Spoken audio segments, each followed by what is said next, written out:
What's up, guys? This is rinoranchero with another Hunger Games gameplay commentary for you all. In this video, which is another episode to my Hunger Games kit challenge, I will be playing with the Madman kit. Now, the reason why this part of the video is slower than normal is because I want to take a second to explain this kit, because it was just released to pros today.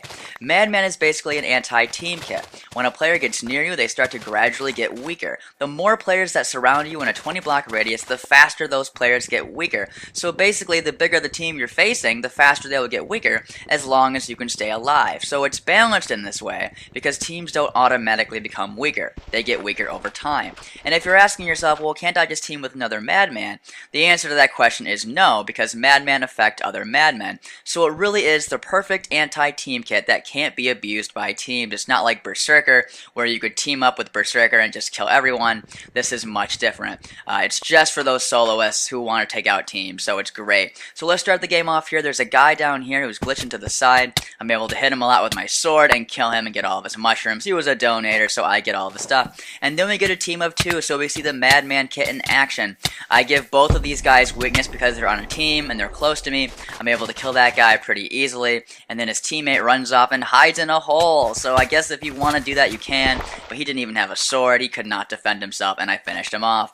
Then we get another group of people who are running away from me. Now, they're not on a team, but because they're within 20 blocks of me, they are still feeling the effects of the Madman. So I'm able to kill this person, Emi, who was a nun, and then this person, Eve, I'm able to get around and kill as well. Now, they didn't hit me, but if they would have hit me, it would have not done as much damage, because with Madman, you give people weakness.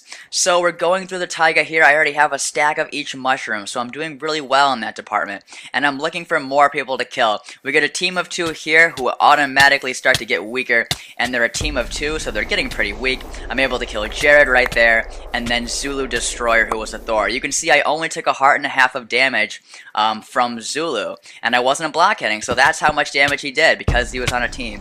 Now we get this guy Victor here, who doesn't even have a sword, but we get more visitors. There's also a skeleton shooting me too, but I have to fight this guy named Cronus, who's deciding to lag a lot. I get down to about 2 hearts, but I finish off Cronus. I try to kill the skeleton here, but then another guy decides to come in, Flavin Ho. Decides to come in, and he's lagging as well, so it's a really difficult situation.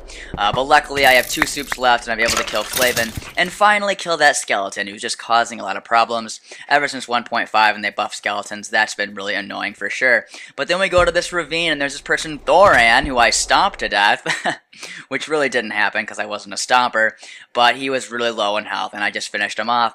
And now I get this whole ravine to myself, and there's a lot of iron here exposed, so I figured this is a good time to mine some iron.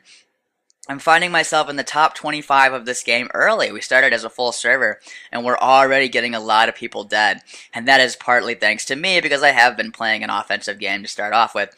So now I have almost full iron armor. I just want to mine a little bit more iron here to make helmet and boots. And I'm just sort of navigating through the ravine using cobble. I think that's a smart thing to do. But as I'm doing it, I get a visitor named Koskis. I'm able to kill Koskis pretty quickly. They give me the nice gift of steak and an iron helmet.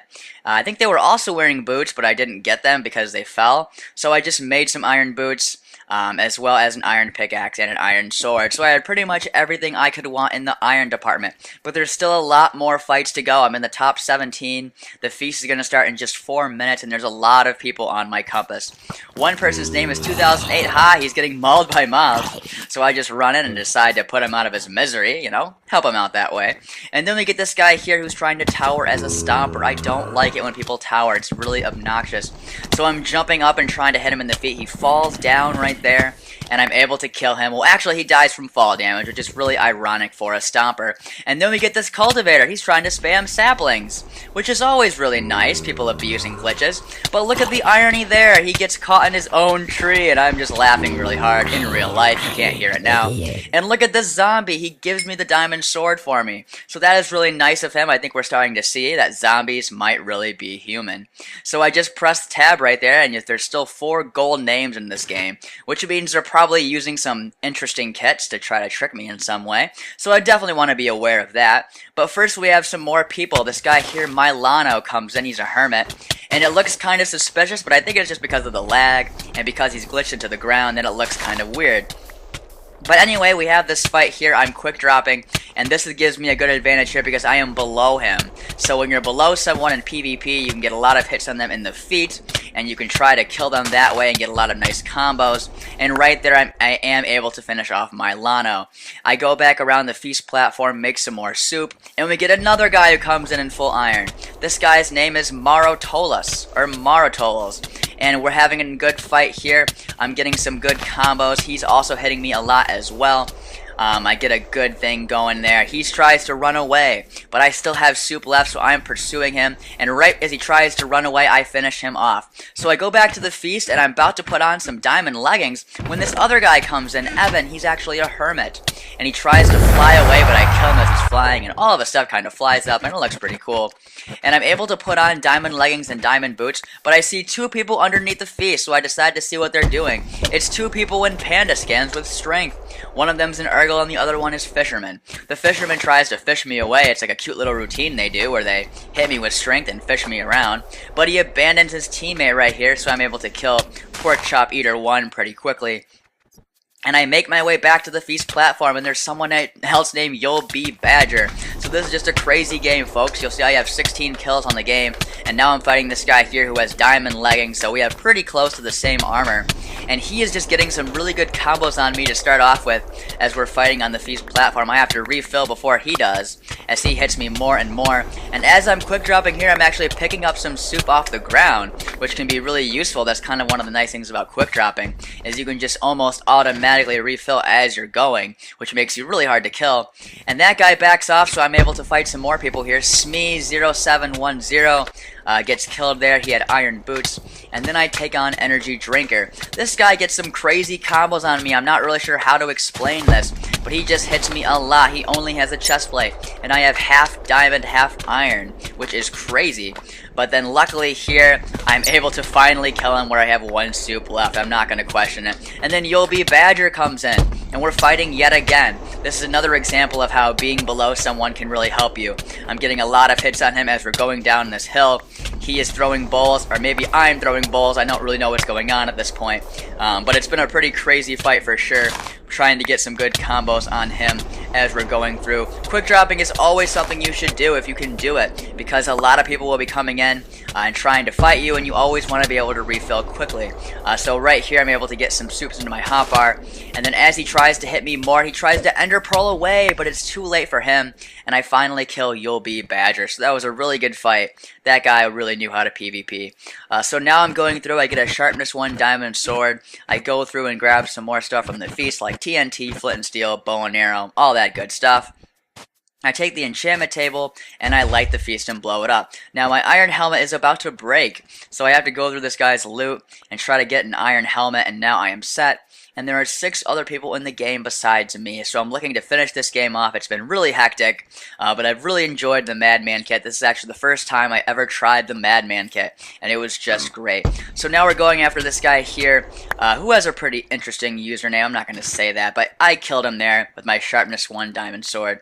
And now we're going after this guy named the Gamer2377. He has full iron armor, and he just takes off right when he sees me. I get a few hits on him from behind, and then as we're going here through the swamp, he gets caught in between a couple of trees, and that slows him down, and I'm able to finish him off right there. Well, now there's about 4 other people in the game, and it turns out they are hermits, and they're actually all where the hermits probably spawned, which is at 400, 400. They're all just sort of hanging out right there, which is kind of funny. I get a huge lag spike, and I try to hit these guys. Remember that I am Madman, so all these guys get weakness because they're on a team and they're close to me. So that guy gets killed there, and then Football09 dies shortly after. They're both hermits. And now I'm chasing the last guy I have to kill, Spoxty, because the other guy decided to log out of the game. So this guy is spamming cobble to save his life. I am just going after him, jumping over the cobble. And right here I get a nice combo, and I finish off Spoxty the Hermit. The other guy gets disqualified, and I win the game with Madman. Madman is a great kit. It was released for pros today, and it's going to come out to the general public in about 1 week. So I would definitely recommend buying and playing this kit, especially if you like solo gameplay and you hate teams. And here is the stats page, 25 kills with Madman. And that is the end of this episode of the Hunger Games Kit Challenge. I really hope you guys enjoyed this video. And if you did, please hit that like button, leave a comment, or subscribe to my channel. I would greatly appreciate that. And I hope you guys have a great day. Goodbye.